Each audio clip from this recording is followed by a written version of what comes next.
The alarm on Kestrel Station screamed through the corridor before I even opened my eyes. Red light pulsed against the metal walls, and the floor shook under my boots as something big locked onto the outer hull. I grabbed the nearest rail and pulled myself toward the control room, my heart slamming against my ribs.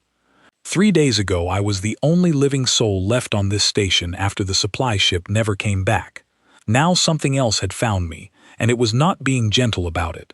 The hull groaned like it was being peeled open with a can opener. Sparks rained down from a ruptured panel above the doorway. I ducked under it and slid into the control room, where the main screen showed a shape outside that made my stomach drop. It was not human. It was not shaped like anything from any ship blueprint I had ever studied. Long, curved, the color of wet stone, with lights blinking along its spine like a string of eyes. I did not have time to be afraid in the way people are afraid in movies. There was no music, no slow motion. There was just noise, and heat, and my own breathing loud in my ears. I grabbed a wrench because it was the only thing close enough to reach, even though some small, calm part of my brain told me a wrench was not going to help me against whatever had just cut through 6 inches of reinforced steel like it was paper. The wall behind me buckled inward. I turned in time to see a shape step through the smoke. It stood taller than me, maybe by a foot, with a body plated in something between shell and skin, deep gray with faint blue lines running under the surface like veins made of light. It had 4 eyes, 2 large ones set forward like mine, and 2 smaller ones angled to the sides. It looked at me the way you might look at an insect you found in your kitchen, somewhere between curiosity and disgust. I raised the wrench, which in hindsight was probably the least threatening thing I could have done, and the creature tilted its head, not in fear, in something closer to confusion. Behind it, 2 more of the same kind stepped through the broken wall, carrying devices that hummed with a low, steady pitch. One of them pointed a device at me and pulled something like a trigger, and my whole body went stiff, every muscle locking up at once. The wrench fell from my hand and clattered against the floor. I could still breathe, still see, still think, but I could not move a single inch. They carried me out through the same hole they had cut into the station, into a docking bay that smelled like ozone and something faintly metallic, almost like blood, but not quite. I was placed on a table in a room with smooth, curved walls, no straight lines anywhere, like the whole ship had been grown instead of built. The paralysis wore off slowly, feeling returning to my fingers first, then my arms, then my legs, until I could sit up and take in exactly how much trouble I was in. The door to the room opened without a sound, and she walked in. I did not know her name yet. I did not know anything about her people, their language, their history, or why they had just torn a hole in my home and dragged me across space like cargo. All I knew in that moment was that she moved differently than the others, where the ones who captured me had been rigid, almost mechanical in the way they carried themselves. She moved with a kind of controlled grace, like every step was a decision she had made on purpose. Her plating was a deeper shade than the others, closer to charcoal, with the same blue lines running along her arms and up the sides of her face, pulsing faintly, brighter near her jaw, like she was thinking hard about something and it showed on her skin. She stopped a few feet from the table and studied me with all 4 eyes at once, which was unsettling in a way I did not have words for yet. I sat very still, partly out of fear and partly because my legs still felt like static. She said something in a language that sounded like stone grinding against stone, sharp consonants stacked on top of each other, and a translator device on the wall behind her lit up and repeated it in my language a half-second later, flat and mechanical. "You are the surviving organism from the outpost." It was not a question, so I did not answer it like one. "My name is Ethan," I said. "Ethan Cole. I was the only one left." She stepped closer, close enough that I could see the fine texture of her plating, almost like layered scales but softer at the edges, catching the light in a way that made her look less like armor and more like something alive and breathing, which of course she was. Her 4 eyes moved independently for a moment, 2 focused on my face, 2 scanning down across my shoulders and arms, cataloging me the way you might study a strange animal at a zoo. "You are soft," she said, and the translator gave the word a strange weight, somewhere between an observation and an insult. "No plating. No shell. Your skin moves when you speak. It is unusual." I did not know what to say to that, so I said nothing, which seemed to annoy her. She leaned in slightly, and the blue lines along her jaw pulsed brighter. A flush of something I would later learn was closer to embarrassment than anger. "Am I that ugly human?" she asked. The question caught me so completely off guard that I laughed. It was not a big laugh. It was short and surprised, and it came out before I had a chance to stop it. More breath than sound, but it was unmistakably a laugh. Her head snapped back a few inches, all four eyes going wide at once, the blue lines along her face flaring brighter still, and for a moment the room went completely silent, except for the low hum of the ship around us. I realized too late what I had just done.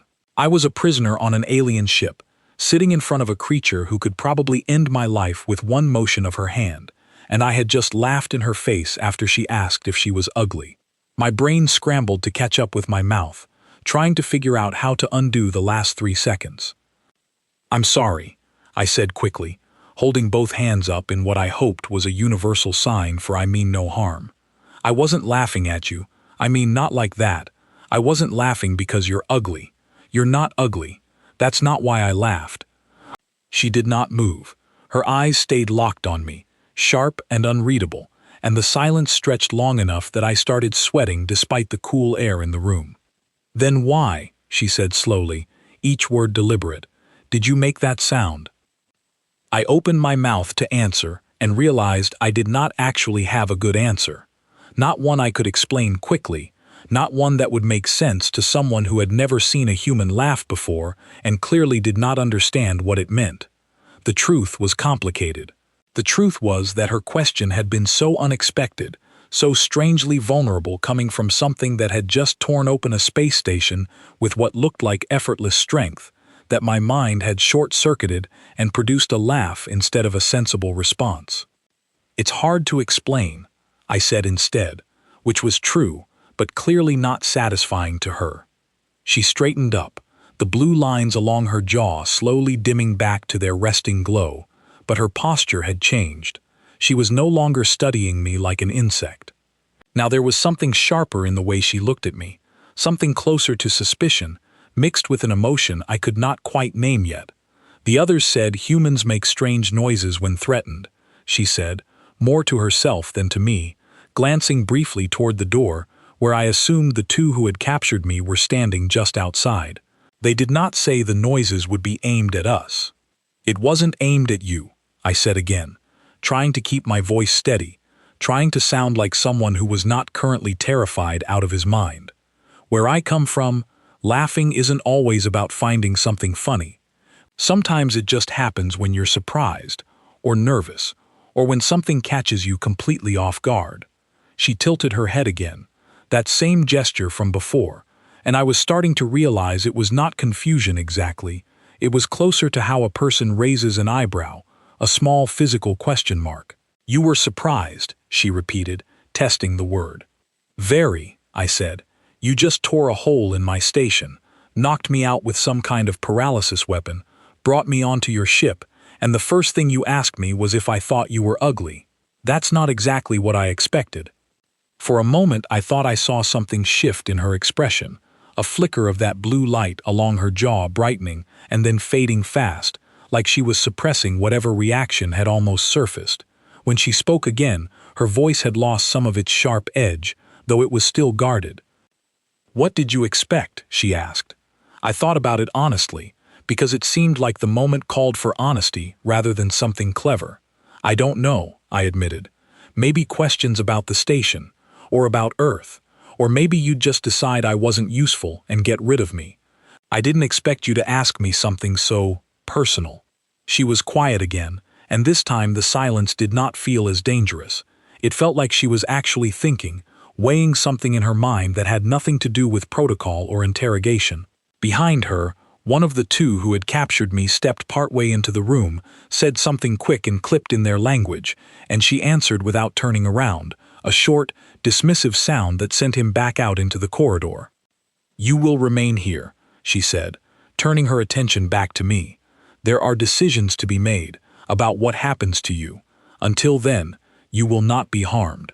"That's reassuring," I said, and I meant it, though my voice probably did not sound as calm as I wanted it to.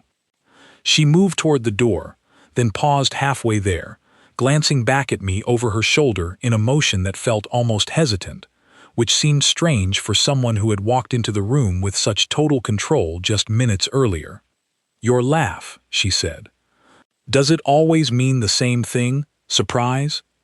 "Not always," I said. "Sometimes it means something is funny. Sometimes it means something is sad, in a strange way.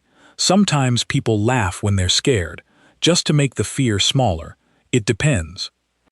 She considered that for a long moment, the blue lines along her face pulsing slowly, evenly, like she was turning the idea over and over, examining it from every angle the way her 4 eyes had examined me minutes before. "On my ship," she said finally, "we do not have a sound like that.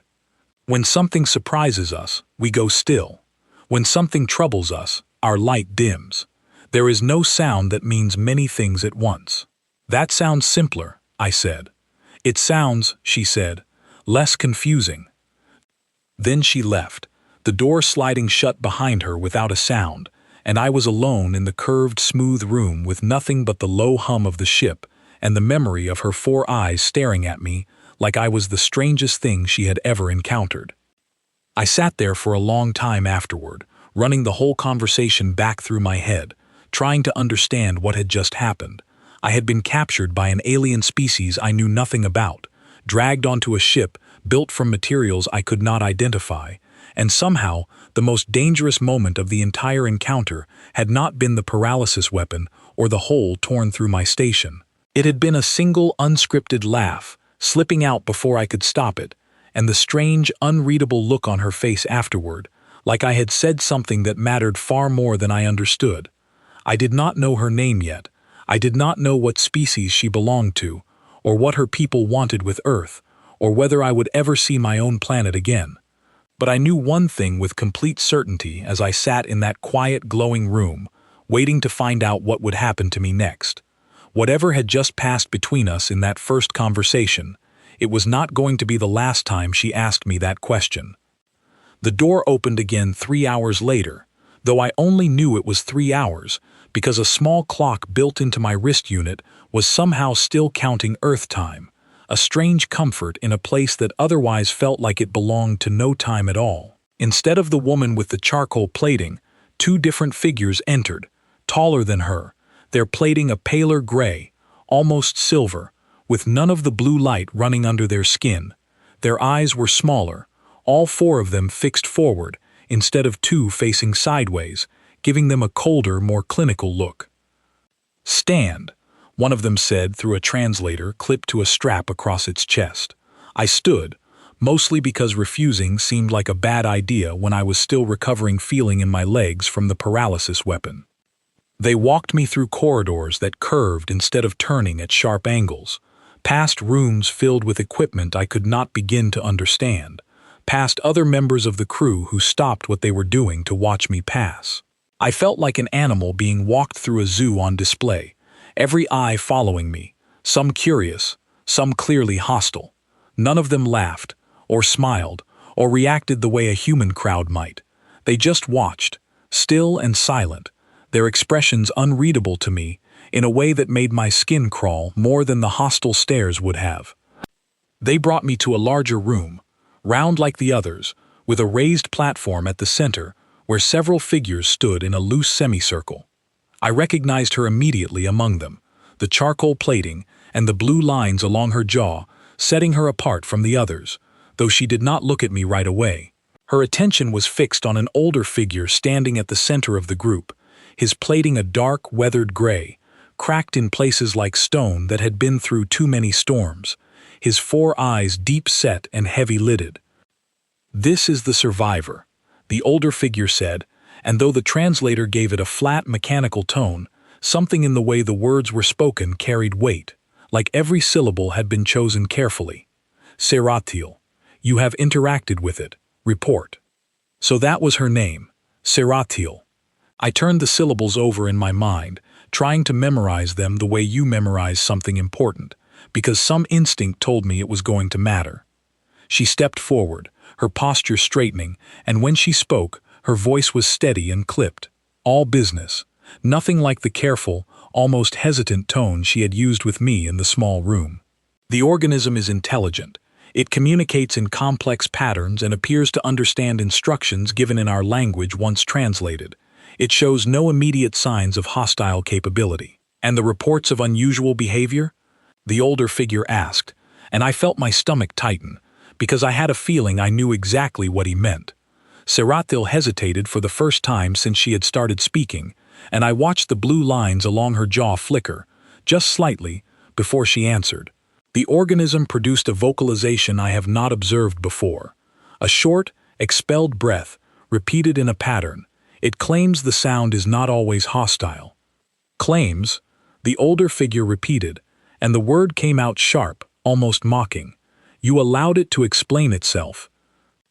I asked, Seratil said, and there was something firm in the way she said it, a small act of defiance that I noticed, even though I was fairly sure none of the other figures in the room picked up on it. It answered honestly. There was no deception in its physical response. The older figure turned his heavy, deep-set eyes toward me for the first time, and I felt the full weight of his attention land on me like a physical thing. Human, he said, and the translator carried the word with a strange emphasis, like he was testing how it felt in his mouth. Your species is known to us. Distant reports, conflicting accounts. Some say you are simple creatures, easily controlled. Others say you are dangerous, in ways that do not show themselves until it is too late. Which report do you believe is accurate? I thought carefully before answering, aware that whatever I said in this room was probably going to matter a great deal more than anything I had said to Seratil alone. I think both reports are probably a little bit true and a little bit wrong, I said. We're not simple, but we're not naturally violent either, not unless we feel threatened or unless someone we care about is threatened. Most of the time, we just want to understand what's happening around us, the same as anyone. The older figure studied me for a long moment, his expression giving nothing away, and then he turned back to the group without acknowledging what I had said at all, which felt somehow worse than if he had argued with me. There have been 3 prior encounters with this species, he said, addressing the room rather than me directly. In each case, the human response to displays of strength or intimidation was not fear, as expected, but something closer to amusement or curiosity, or in one recorded instance, open laughter, similar to what Seratil has now personally witnessed. Our analysts have not been able to determine whether this is a sign of ignorance, arrogance, or something more dangerous, a form of psychological resilience designed to unsettle an opponent. My mind raced back through what little history I actually knew about humanity's early encounters with other species. Most of it filtered through rumor and half-confirmed reports back on Earth before communication with the outposts had gone quiet. I had heard stories, the kind that got passed around like folklore, about crews who had laughed in the face of alien warships, not out of bravery exactly, but because the situation had been so absurd, so far outside anything they understood, that laughter had simply been the nearest available reaction. I had never expected to become one of those stories myself.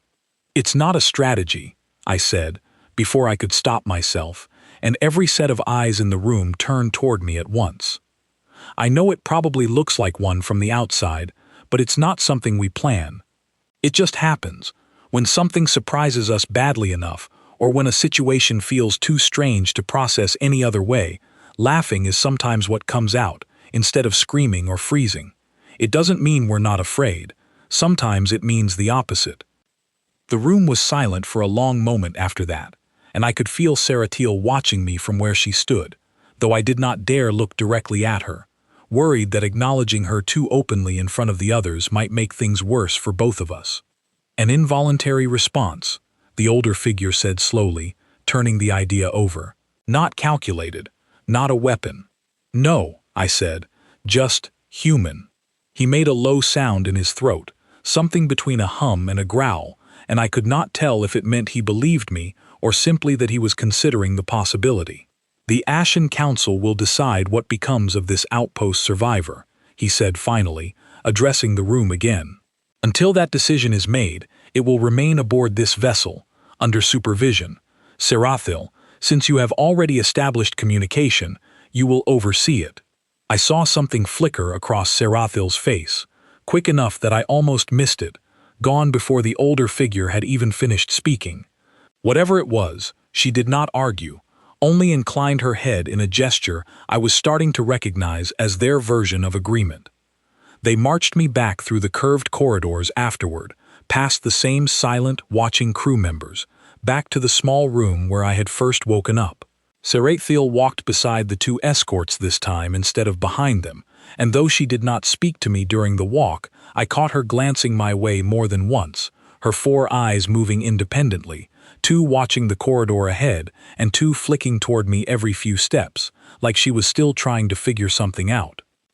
Once we reached the room and the escorts left, the door sliding shut behind them, she remained standing near the entrance instead of leaving right away, her arms crossed in a posture that reminded me, oddly, of someone bracing themselves before saying something difficult. "Crix does not trust easily," she said, and I realized that must be the name of the older figure, the one who had questioned me so carefully in front of the others. "He believes your kind hides its true intentions behind confusing behavior. Many on this ship believe the same." "Do you?" I asked, because it seemed important to know where she stood, now that we were alone again. She was quiet for a moment, her blue lines pulsing slowly, evenly, the way they had when she was considering something carefully rather than reacting on instinct. "I do not know what to believe yet," she admitted, "but I do not think you were lying in that room. Your voice changes when you speak. Small shifts I am only beginning to notice. When you spoke of the laughter not being planned, your voice did not carry the pattern I have learned to associate with deception in your kind. You've been studying how I talk," I said, half surprised, half strangely touched by the idea, though I tried not to let that show too obviously. "It is my responsibility now," she said, a little too quickly, and I noticed the blue lines along her jaw brighten slightly, the same flush of light I had seen earlier when she asked me that first unexpected question. "Crix has placed you under my supervision. I must understand you if I am to explain your behavior to the council." "Sure," I said, letting the small smile on my face show, because something about the way she said it felt like more than simple duty, though I did not push the point, worried I might scare off whatever fragile understanding was starting to form between us. "Well, Supervisor, since you're stuck with me, maybe you can answer a question of mine now. Fair trade." Her four eyes narrowed slightly, a gesture I was beginning to read as cautious interest rather than suspicion. "What question?" "Why does it matter so much to you what I think of how you look?" I asked, remembering the question that had started this whole strange chain of events. "Out of everything you could have asked a stranger from another planet, you asked if you were ugly. Why?" The blue lines along her jaw flared brighter than I had seen them before, and for a moment I thought she might refuse to answer at all, might simply turn and walk out of the room the way she had before. Instead, she lowered herself onto a low bench built into the wall opposite me, her posture losing some of its rigid formality, and when she spoke again, her voice was quieter than I had heard it yet. "Among my people," she said slowly, "physical form carries meaning beyond simple appearance. The clarity of our plating, the brightness of our markings, these things are read by others as signs of health, of strength, of standing within our society. When your kind first appeared in the records our scouts brought back, the reports described your soft skin, your lack of plating, your strange, mismatched features as signs of weakness, sometimes even as objects of ridicule among certain crews."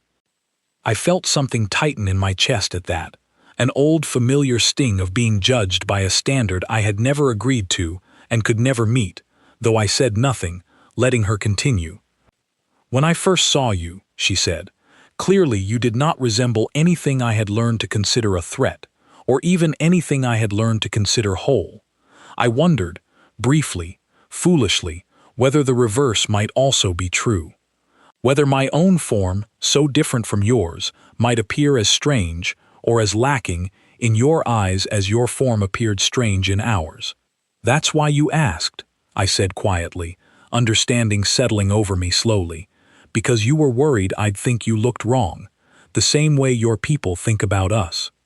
She did not answer right away, but the silence itself was answer enough, and something about the admission, so unguarded coming from someone who had walked into my life by tearing a hole in a space station, made the whole strange encounter feel suddenly much more human than I had expected it to. For what it's worth, I said, and I mean this honestly, not as a kindness, you don't look wrong to me, you look like nothing I've ever seen before, which isn't the same thing as ugly, it's the opposite actually. It's the kind of thing that makes you want to keep looking, because there's always something new to notice. The blue lines along her jaw pulsed brighter than I had seen them yet, spreading slowly down along her neck, and though I still could not read every nuance of her expressions, I was starting to understand this particular reaction well enough to guess what it meant, even if she never said the word out loud. She was quiet for a long moment, and when she finally spoke again, her voice had lost the careful, guarded edge it usually carried. On this ship, she said, no one has ever said such a thing to me before, not about anything. Then I guess I'm the first, I said, and for the first time since the alarms had woken me on Kestrel Station, the room around us did not feel quite so dangerous anymore, even though every rational part of my mind knew perfectly well that it still was. The next few days fell into something close to a routine, though I would never have called it comfortable. Seratiel brought me meals twice a day, strange gray rations that tasted faintly of salt and something metallic, and though I never grew to like them, hunger made me grateful for anything at all. She asked questions constantly, about Earth, about how humans lived, about the way our bodies worked, and I answered as honestly as I could, partly because I had nothing better to do, and partly because I found myself wanting to keep her curious, keep her coming back. It was on the fourth day, while she was asking me why humans covered their bodies in cloth despite having no natural need for camouflage, that the door to my room opened without warning, and a figure I had not seen before stepped inside. He was broader than Seratiel, his plating a mottled dark green, scarred in several places with thin white lines that looked like old wounds never fully healed. His 4 eyes were narrower than hers, set in a permanent squint that made him look like he was always calculating something. Seratiel stood immediately, her posture shifting into something rigid and formal, and I felt the temperature in the room drop, though nothing about the actual air had changed. "Vantor," she said, and the way she said the name carried none of the warmth she used with me, only careful, guarded respect. "I was told the human has been kept in this room for 4 days, Vantor said, his eyes moving over me with a coldness that made my skin prickle, and that you have spent considerable time here yourself, beyond what supervision requires. "I am gathering information the Council requested," Seratiel said evenly, though I noticed her hands had curled slightly at her sides. "Information," Vantor repeated, letting the word sit heavy in the air. "Or something else." I did not fully understand the layers of meaning packed into that exchange, but I understood enough to know that Vantor's presence in the room was not friendly, and that whatever tension existed between him and Seratiel went back further than my arrival on this ship. He turned his attention fully toward me then, stepping closer, close enough that I had to fight the urge to back away. "You laughed," he said, when Seratiel asked if she was unpleasant to look upon. "Is this true?" "It's true," I said carefully, "but it wasn't what you think." "Enlighten me," he said, and there was nothing gentle in the invitation, on what I should think instead. I glanced briefly at Seratiel, who gave the smallest shake of her head, a warning I did not fully understand, but decided to heed anyway, choosing my words with more caution than I had used with anyone since arriving on this ship. "On my planet," I said, "when someone we care about asks if they're ugly, sometimes we laugh because the question feels backwards, because the answer is so obviously the opposite of what they're afraid of, that hearing the question out loud catches us off guard. It's not an insult. It's closer to disbelief. Vantor's narrow eyes studied me for a long, uncomfortable moment, and I had the distinct sense that he was weighing not just my words but my usefulness, my danger, my very right to exist on this ship at all. Disbelief, he said slowly, that something could doubt its own worth. Something like that, I said. He turned back to Saratil, and whatever softness might have existed in his expression before was entirely gone now, replaced by something sharper, more calculating. The Council did not authorize personal attachment, he said. You were assigned to supervise the creature, to extract useful information, nothing more. If reports reach the Ashen Council that you have allowed yourself to be flattered by an alien organism, your standing will be questioned, and mine along with it, since I recommended you for this assignment. There is nothing to question, Saratil said, her voice tight but controlled. I have completed every task assigned to me. The humans' cooperation has been valuable. Valuable, Vantor repeated, and then, without warning, he reached out and gripped my arm, his strength immediate and overwhelming, lifting me half off my feet before I even had time to react. Let us test how valuable it remains under different circumstances. Vantor, Saratil said sharply, stepping forward, but he was already moving, dragging me toward the door with a grip that felt like it might crush bone if I struggled too hard, and every instinct in my body screamed at me to fight back, even though I knew it would accomplish nothing against something so much stronger than me. He pulled me through the corridors, past crew members who stepped aside without comment, their eyes following us with the same unreadable stillness I had grown used to, until we reached a room unlike any I had seen on the ship so far, filled with strange humming devices and a single reinforced chair bolted to the floor at its center. He forced me down into it, and restraints I had not noticed folded up from the arms of the chair, locking around my wrists before I could pull away. Let us discover, Vantor said, circling me slowly, whether your species truly lacks the capacity for calculated deception, or whether this laughter of yours is simply a more sophisticated weapon than we have credited you with. Saratil had followed us into the room, and I could hear the sharp edge in her voice as she spoke to him, though I could not fully turn my head to see her clearly, with the restraints holding me in place. This is not sanctioned interrogation, she said. You have no authority to conduct this without council approval. I have every authority, Vantor said calmly, not looking at her, his narrow eyes fixed entirely on me, to protect this vessel from influence I believe to be dangerous. If I am wrong, the council will correct me. If I am right, I will have saved us from a mistake before it could grow any larger. He reached toward a panel on the wall, and one of the humming devices nearby brightened, its low pitch rising into something sharper, more insistent, and I felt a wave of nausea roll through me that had nothing to do with fear and everything to do with whatever the device was doing to the air around me. This will not harm you, Vantor said, almost conversationally, though I understand it will be deeply unpleasant. It reads the small movements beneath your skin, the pace of your blood, the tension in your muscles. If you lie to me, I will know. I haven't been lying, I said, my voice tighter than I wanted it to sound, fighting against the restraints out of pure instinct, even though I knew they would not give.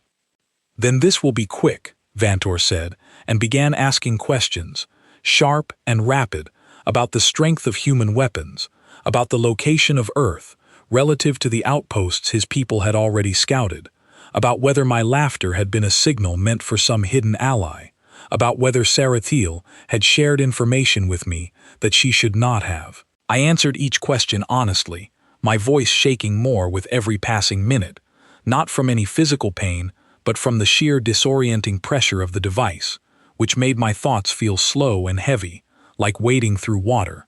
Saratil stood near the wall throughout, her posture rigid, her blue lines flickering rapidly, and though she said nothing further to interrupt Vantor's questioning, I could feel her watching every second of it, tension radiating off her in a way I had never sensed from her before.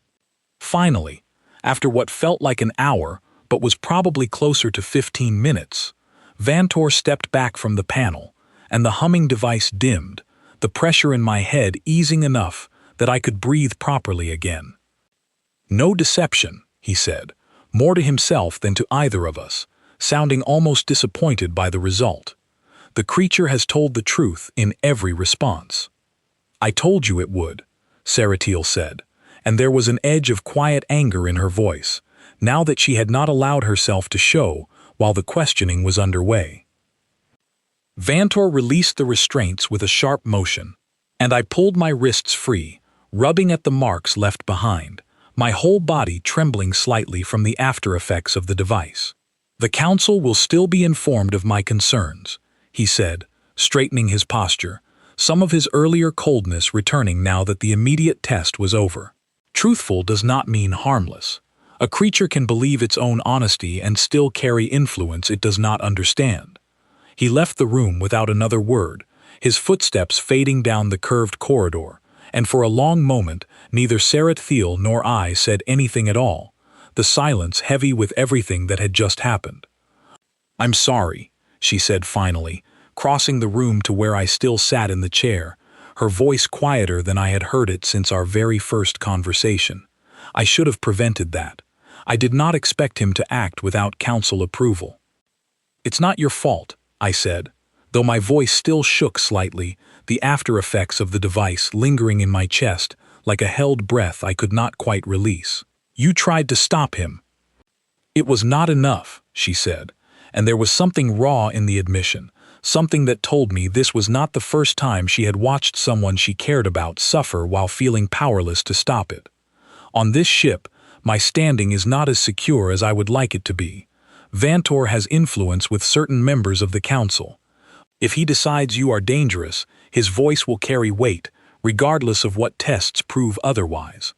I finally understood, sitting there in that cold reinforced chair, with my wrists still aching from the restraints, that this was no longer a simple matter of curiosity between two strange beings trying to understand each other. There were real stakes now, real danger, not just for me but for her as well, and whatever careful trust had been building between us over the past 4 days had just become something far more fragile and far more important to protect. "Why does it matter so much to you?" I asked quietly, "whether he believes me or not?" "You could have let him finish. You could have stayed out of it entirely." She was quiet for a long moment, her blue lines pulsing slowly in the dim light of the room, and when she finally answered, her voice carried a weight I had not heard from her before, honest in a way that felt like it cost her something to say out loud. "Because when you laughed," she said, "that first day, I believed for a moment that you had seen something in me worth more than disgust. I do not wish to discover that belief was foolish, simply because it is easier for others to assume the worst of you." I did not have a clever answer for that, not right away, and so I simply reached out, slowly, carefully, and rested my hand against the plating of her forearm, the surface cooler than I expected, smoother too, the blue lines beneath it flickering brighter at the contact. "It wasn't foolish," I said. "I meant every word." Neither of us moved for a long moment after that, and somewhere beyond the walls of that cold, humming room, I understood that whatever this was becoming between us, it was no longer simple, and it was no longer safe, and there was no version of the story ahead of us that did not involve a great deal more danger before it was finished. 3 more days passed before the Council summoned us again, and in that time something between Saratil and me had shifted into a shape I did not yet have a name for, though I felt its weight every time she entered the room, every time her 4 eyes found mine before anything else. She began bringing me small things beyond the standard rations, a smooth, polished stone from somewhere deep in the ship, a strip of fabric woven with patterns that shimmered faintly under certain light, gifts that meant little in practical terms but carried a message neither of us said out loud. I started noticing things about her too, the way her plating was not uniform the way I had first assumed, but textured with subtle variations, rougher near her shoulders, smoother along her jaw, patterns that told a story if you knew how to read them, which I was slowly learning to do. I found myself watching the way the blue light moved beneath her skin, the way you might watch a fire, not because it was strange anymore, but because it had become something I looked forward to seeing. "You stare," she said one evening, catching me mid-thought as she set down a tray of food between us. "You're staring back," I said, and the blue lines along her jaw flickered in that particular pattern I now recognized as something close to a smile, even though her mouth barely moved. It was in the middle of this fragile, growing understanding that the summons came, delivered by a crew member I did not recognize, his tone clipped and urgent in a way that made Seratiel's posture stiffen the moment she heard it. "The Council has reached a decision," she said quietly, once the messenger had gone. "We are to appear before them immediately." The walk to the central chamber felt longer than it had the first time, though the distance had not changed, only my understanding of what waited for us there. When we arrived, the room was fuller than before, more members of the Ashen Council present, their expressions ranging from curious to openly hostile, and Vantor stood near the front of the group, his narrow eyes fixed on us both with an expression that made my stomach twist. Crix stood at the center as before, his weathered plating catching the low light of the chamber, and when he spoke, the room fell silent around him. "The matter of the human survivor has been debated at length," he said. "Vantor has raised concerns regarding influence, regarding attachment, regarding the risk this creature poses not through violence, but through the slower, more difficult-to-measure risk of changing how those around it think and act." I glanced at Seratiel, whose posture had gone rigid again, her eyes fixed forward, giving nothing away. "Others on this council," Crix continued, "believe the human has demonstrated no hostile intent, and that eliminating a cooperative and intelligent being without cause would reflect poorly on our judgment, particularly if further contact with its species becomes necessary in the future." He paused, letting the weight of the moment settle over the room. "We have therefore agreed on a test." Vantor stepped forward slightly, his tone sharp. "A test that will settle the matter permanently, one way or another." "There is a supply station 3 days from our current position," Crix said, "operated by a neutral trading collective, the Orlin Concord. Recent reports indicate Drev raiders have been active in that sector, targeting smaller vessels and outposts. Seratiel, you and the human will travel to the station under escort, complete a routine exchange of information with the Concord representatives, and return. If the human proves useful, cooperative, and without hidden intention throughout the mission, the matter will be considered resolved in its favor. If not," he let the sentence trail off, and I did not need the translator to understand what was left unsaid. "This is acceptable," Seratiel said, before Vantor could object further, her voice steady despite the tension I could feel radiating from her. "I do not trust this arrangement," Vantor said, turning to address Crix directly. "Seratiel's judgment regarding this creature is already compromised. Sending her to oversee its test only ensures a favorable report, regardless of what actually occurs." "Then you will accompany them," Crix said simply, and I saw something flicker across Vantor's face, brief but unmistakable, an expression I could not fully read, but that left me uneasy all the same. "Your presence will ensure an impartial account. The matter is settled."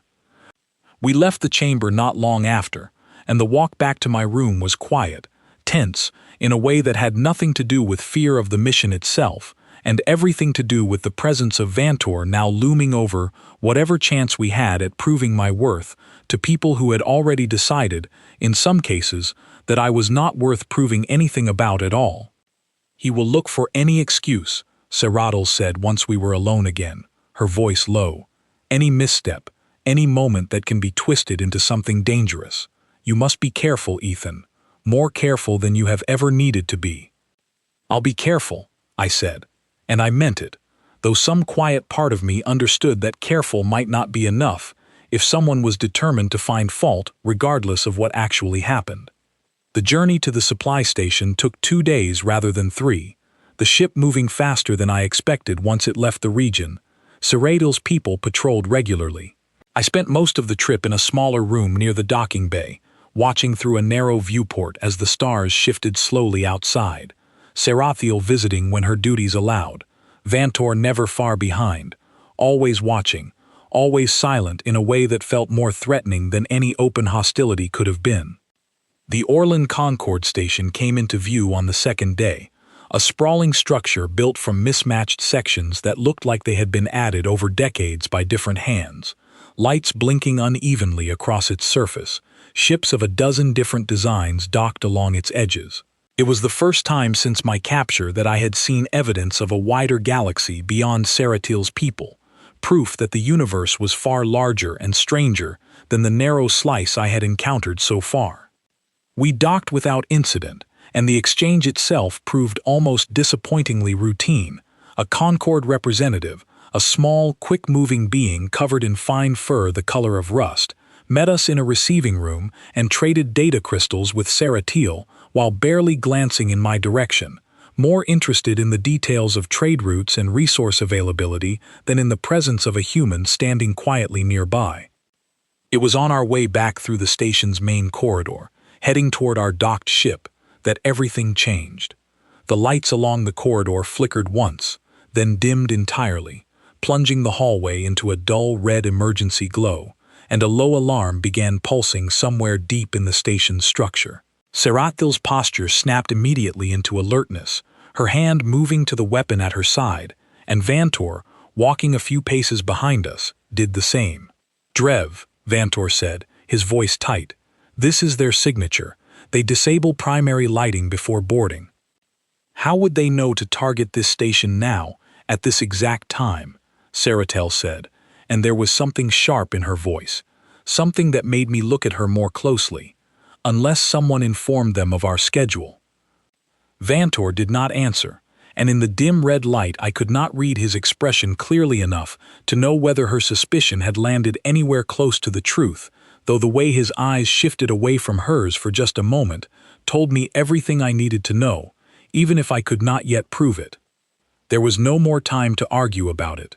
A section of the corridor wall ahead of us buckled inward with a shriek of tearing metal, and figures began pouring through the gap, smaller than Saratil's people but faster, their bodies covered in dark, jointed plating, moving on four limbs with a speed that made my earlier fear of Saratil's people feel almost quaint by comparison. "Move," Saratil said, grabbing my arm and pulling me back the way we had come, away from the breach, her weapon already raised toward the advancing shapes. Vantor fell in beside us, though I noticed he positioned himself slightly behind, watching us both rather than fully committing to the fight ahead, and something about that positioning nagged at me even as adrenaline flooded through my body and every instinct screamed at me to run. The corridor behind us was not clear either. More of the raiders emerged from a side passage, cutting off our retreat, and Saratil skidded to a stop, pulling me against the wall as she fired her weapon in a tight, controlled burst that dropped one of the advancing shapes but did nothing to slow the rest.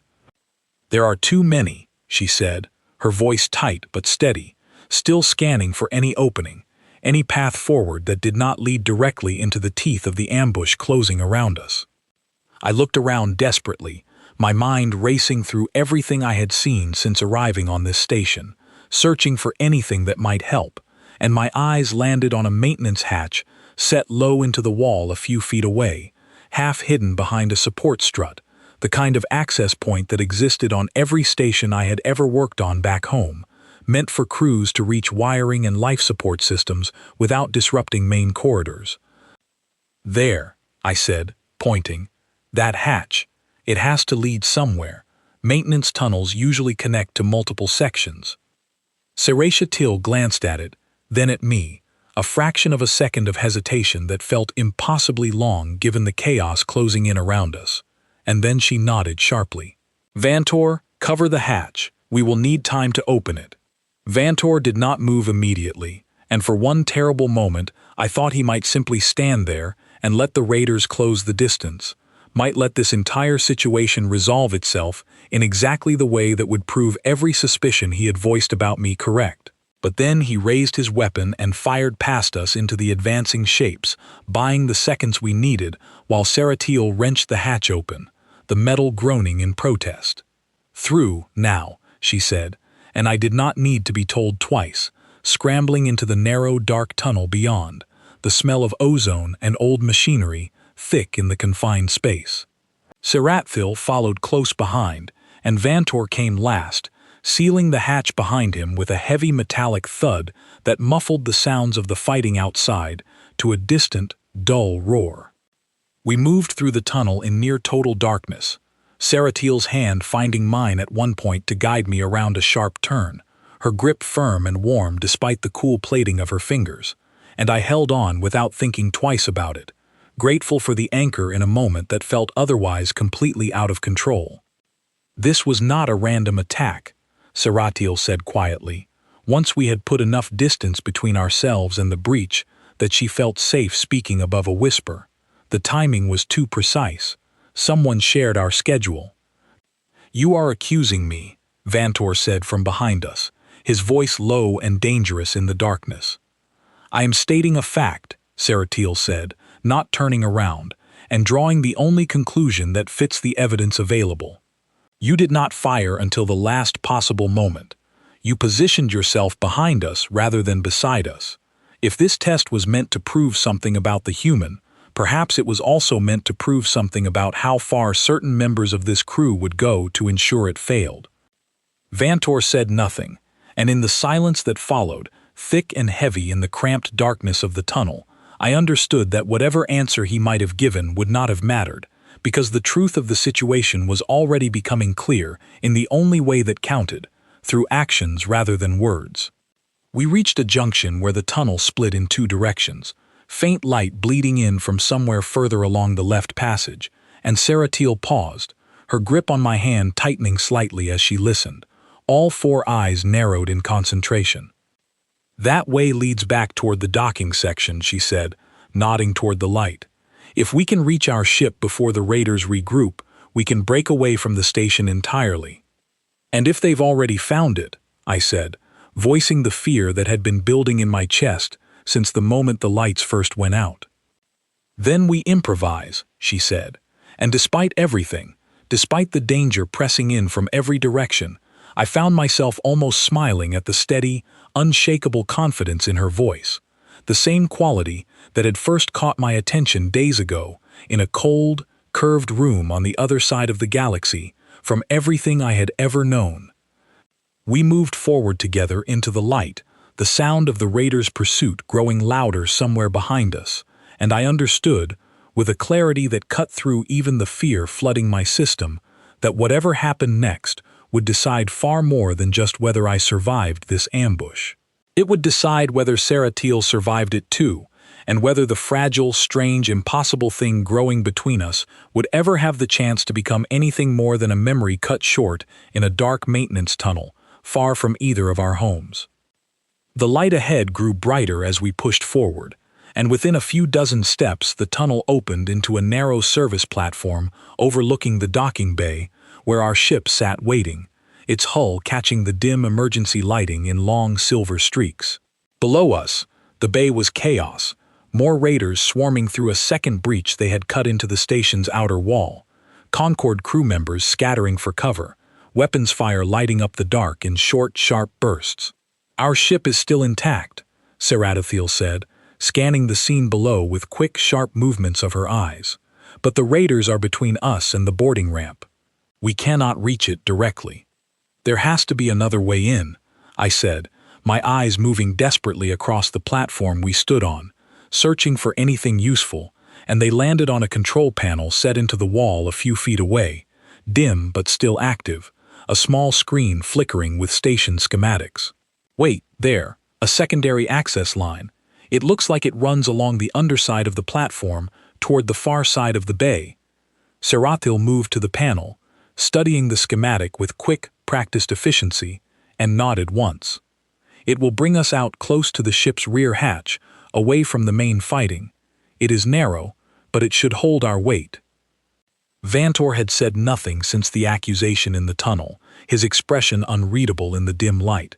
But as Saratiel moved toward the access line, he stepped forward suddenly, blocking her path, his weapon no longer pointed at the chaos below, but held loosely at his side, in a way that felt far more threatening than if he had raised it.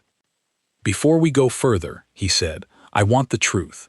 Did you share our schedule with anyone outside this crew, Saratiel?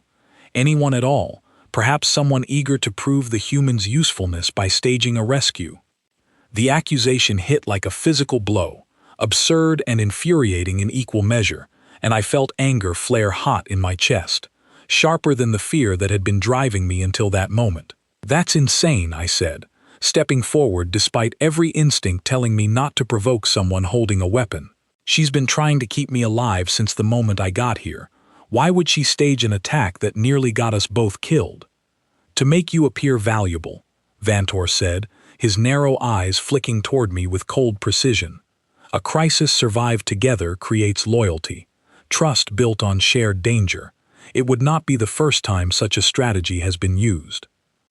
"You were the one who hesitated to fire," Seratil said, her voice low and furious now, all pretense of calm gone from it.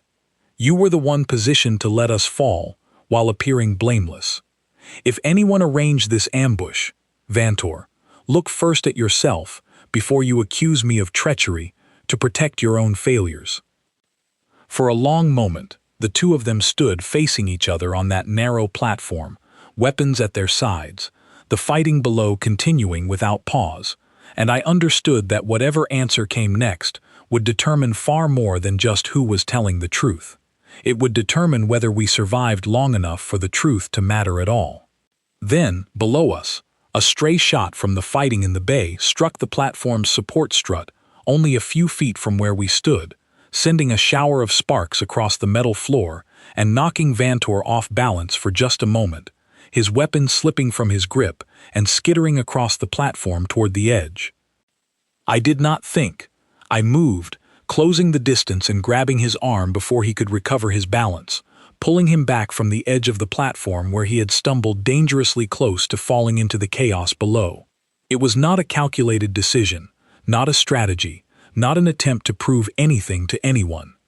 It was simply instinct, the same instinct that had made me laugh on that very first day, something that happened before thought could catch up to it. Vantor steadied himself, staring at me with an expression I could not immediately read, his narrow eyes wide with something that might have been surprise. "You saved me," he said, his voice quieter than I had heard it yet, almost disbelieving. "Even now, even after everything, you're still on my side, whether you believe it or not," I said, my chest heaving with adrenaline and the aftershock of the near miss. "I don't have time to argue about whether you trust me.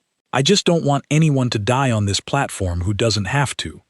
He looked down at his hand, still gripped in mine where I had pulled him back from the edge, and something in his expression shifted, some old certainty cracking just slightly under the weight of what had just happened.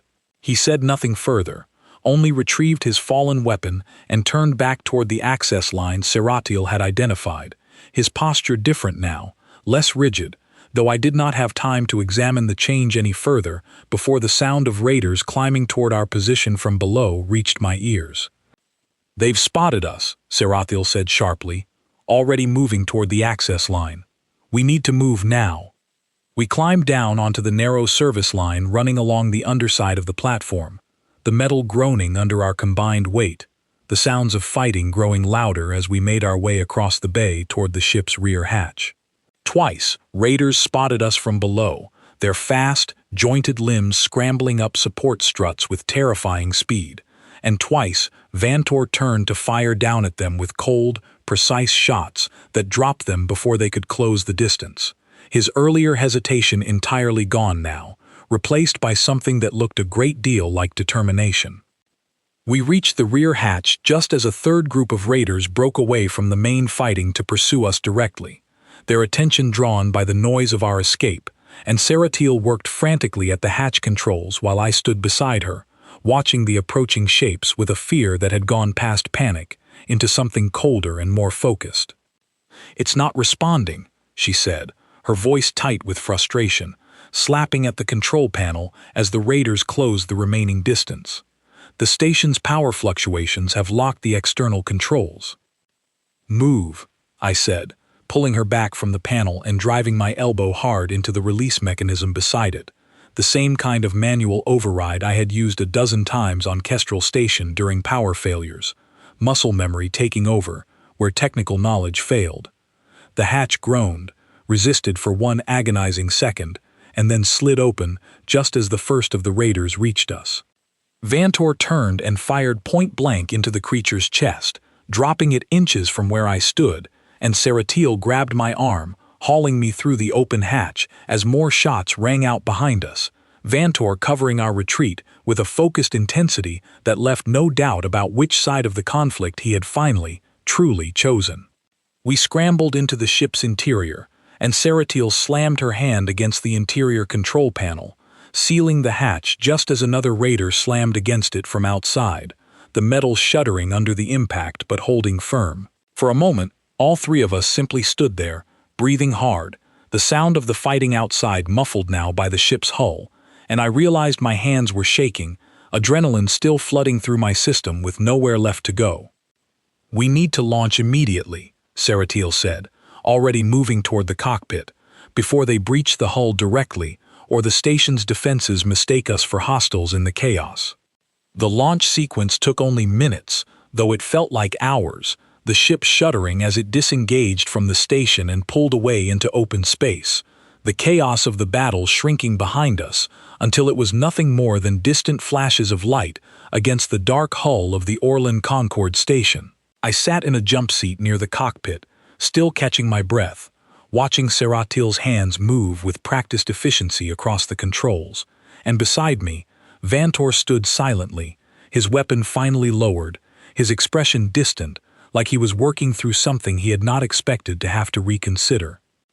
"I owe you an accounting," he said finally, not looking at either of us, his voice quiet in a way I had not heard from him before.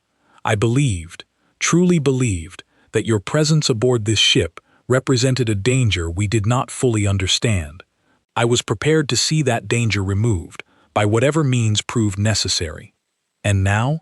Seratiel asked, not turning from the controls, though I could hear the careful edge in her question.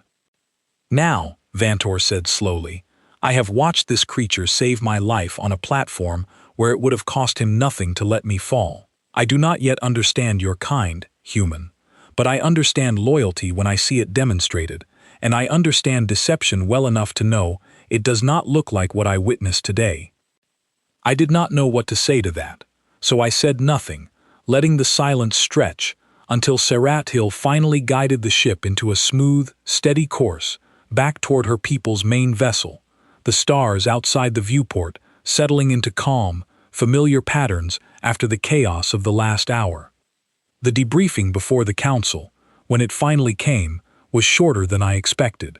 Vantor spoke first, and though his account was measured, careful, exactly as precise as everything else about him, it left no room for doubt about what had happened on that platform, about the choice I had made without thinking, about the way it had changed something in him that words alone probably could not have managed. Crix listened to the full account without interrupting, his weathered features unreadable throughout, and when Vantor finished speaking, the old commander turned his heavy, deep-set eyes toward me for a long, silent moment. "You had no obligation to preserve his life," Crix said finally. "By every account, he had shown you nothing but suspicion and hostility since your arrival. Explain to me why you chose to save him regardless." I thought about the question carefully, aware that this answer, more than any other I had given since arriving on this ship, was likely to matter most of all. "Where I come from," I said, "we don't wait for someone to prove they deserve help before we give it. Sometimes helping someone first is the only way they ever get the chance to prove anything at all. I didn't save him because I trusted him. I saved him because letting him fall wouldn't have made me right about anything. It would have just made one more person dead." The chamber was silent for a long moment afterward, and I saw something shift in the expressions of several council members present. Small, subtle changes that told me the answer had landed somewhere important, even if I could not fully read the depth of it. "The matter of the human survivor is resolved," Crix said finally, addressing the full chamber. "It will remain aboard this vessel, no longer as a prisoner under observation, but as a recognized guest, granted the protections afforded to any allied being under the Ashen Council's authority." A murmur passed through the gathered council members, some clearly still uneasy with the decision, but none openly challenging it, and I felt a weight lift from my chest that I had been carrying since the very first moment the alarms had woken me on Kestrel Station, a tension I had grown so used to that its absence felt almost disorienting. Serathil found me later that evening in the small room that had once been my prison and had slowly, without either of us fully acknowledging it, become something closer to a shared space between us. She entered quietly, the door sliding shut behind her, and stood for a moment just inside, her 4 eyes studying me with an expression I had come to know well over the past days, equal parts curiosity and something warmer, something that no longer needed to hide behind careful formality. "You are no longer a prisoner," she said, "and yet you remain here, on this ship, among a people who nearly ended your life more than once since your arrival. Where else would I go?" I asked, and I meant it honestly, because the truth was that Earth felt impossibly distant now, not just in physical terms but in some deeper way I did not fully understand yet, while this strange curved room and the being standing in front of me had become something closer to home than I had expected anything in the galaxy to feel again.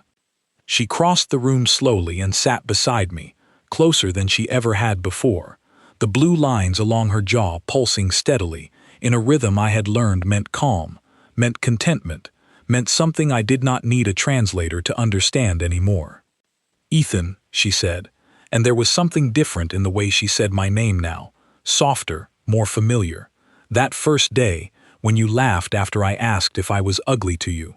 I have thought about that moment many times since. I understand now that it was not mockery, but I still do not fully understand what it was." I turned to face her, taking in the details I had grown to know so well over these past days, the deep charcoal plating, the fine texture that caught the light in ways no human skin ever could, the 4 eyes that had once seemed alien and unreadable and now felt as familiar to me as any face I had known back home. "It was disbelief," I said quietly, echoing what I had told Vantor in that cold interrogation room, though the words meant something different now, something deeper, spoken to her directly instead of in her defense. Not disbelief that you'd ask the question. Disbelief that someone who looked like you, who moved like you, who had that light running under your skin like you were made of something the rest of the universe hadn't figured out yet, could possibly doubt whether they were worth looking at. The blue lines along her jaw flared bright, spreading slowly down her neck, and she was quiet for a long moment, studying me with an intensity that would have unsettled me on that very first day, but now felt like the most natural thing in the world. "Ask me again," I said softly. "The question. Ask me again, right now, and I'll give you a real answer this time, not a laugh." She hesitated, and I could see the vulnerability in it, the same fragile uncertainty that had driven the question the very first time, even now, even after everything we had survived together. "Am I that ugly, human?" she asked, her voice barely above a whisper. I reached out and rested my hand against the side of her face, along the warm pulse of blue light beneath her plating, and held her gaze with all the steadiness I could manage. "No," I said. "You're the single most remarkable thing I have ever seen in my entire life," and I laughed that first day because some small, stubborn part of me couldn't believe the universe was generous enough to put something like you in front of me, right when I thought I'd lost everything worth looking at. She did not respond right away, but the light along her jaw brightened until it seemed to fill the whole room with a soft, steady glow, and in that quiet, curved space, so far from Earth, so far from anything either of us had once called familiar, I understood that the laugh which had started everything had never really been about her appearance at all. It had been the sound of something breaking open inside me, some old, tired certainty that wonder was a thing I had already used up, replaced instead by the discovery that the galaxy still had surprises left worth laughing about, worth staying for, worth calling, against every possible odd, something close to home.